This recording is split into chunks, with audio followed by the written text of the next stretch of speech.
بسم اللہ الرحمن الرحیم۔ میرے عزیزو، انسان صرف جسم کا نام نہیں بلکہ جسم اور روح کے مجموعے کا نام ہے۔ جب تک روح جسد خاکی میں موجود ہے انسان انسان کہلاتا ہے، اور جب اس کا تعلق اس سے ختم ہو جاتا ہے تو ایک بے جان لاش بن جاتا ہے، انسان نہیں رہتا۔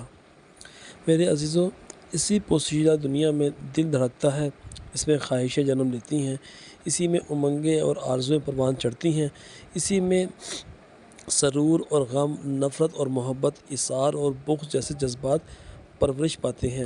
اور لطف کی بات یہ ہے کہ یہی دنیا اور باطنی جہاں جسے ہم اپنی آنکھوں سے نہیں دیکھ سکتے، انسان کی اصل دنیا ہے۔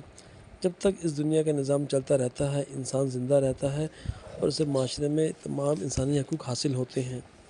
میرے عزیزو، جس طرح نزلہ، زکام، بخار اور درد سر یہ سب جسم کی ظاہری بیماریاں ہیں، اسی طرح غم و غصہ، خود غرضی، تکبر، ریا اور خود پسندی روح اور دل کی بیماریاں ہیں۔ اور باطنی بیماریوں کے لیے بھی اللہ رب العالمین نے، جناب رسول اللہ صلی اللہ علیہ وسلم نے بھی علاج تجویز فرمایا ہے۔ سرکار دو عالم صلی اللہ علیہ وسلم نے فرمایا تھا، خبردار رہیو، جسم میں ایک لوتھڑا ہے، اگر وہ درست رہا تو پورا جسم درست رہے گا، اگر وہ بگڑ گیا تو پورا جسم بگڑ جائے گا۔ اور اللہ رب العالمین نے دل کی بیماریوں کی طرف اشارہ کرتے ہوئے فرمایا، ان کے دلوں میں کفر و نافرمانی کی بیماری ہے، سو اللہ نے بیماری کو اور بڑھا دیا۔ میرے عزیزو، یہ بیماری کیا ہے؟ یہ وہی جس کا ذکر ہوا ہے کہ نفاق، حسد، کینہ، تکبر، حرص، بخل، حب جاہ، حب مال وغیرہ، جس کی وجہ سے کبھی انسان کو خیر کی توفیق نہیں ہوتی، نصیحت کرنے والوں کو نصیحت کارگر نہیں ہوتی۔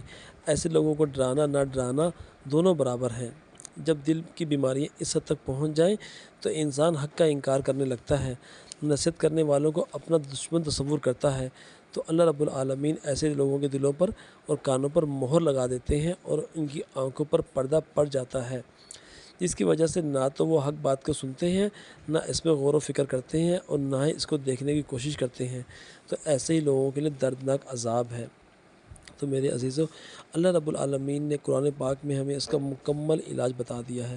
اللہ رب العالمین نے فرمایا، لوگو، تمہارے رب کی طرف سے نصیحت آ گئی ہے، یہ وہ چیز ہے جو دلوں کے امراض کی شفا ہے، جو اسے قبول کر لیں ان کے لیے رہنمائی اور رحمت ہے۔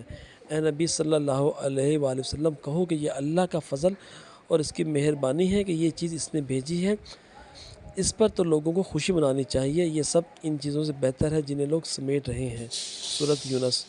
میرے عزیزو، معلوم ہوا کہ باطنی امراض سے چھٹکارا پانے کا علاج قرآن حکیم میں ہی ہے۔ اللہ رب العالمین ہمیں قرآن کو سمجھنے اور اس پر عمل کی توفیق عطا کرنے کی توفیق عطا فرمائے، آمین یا رب العالمین۔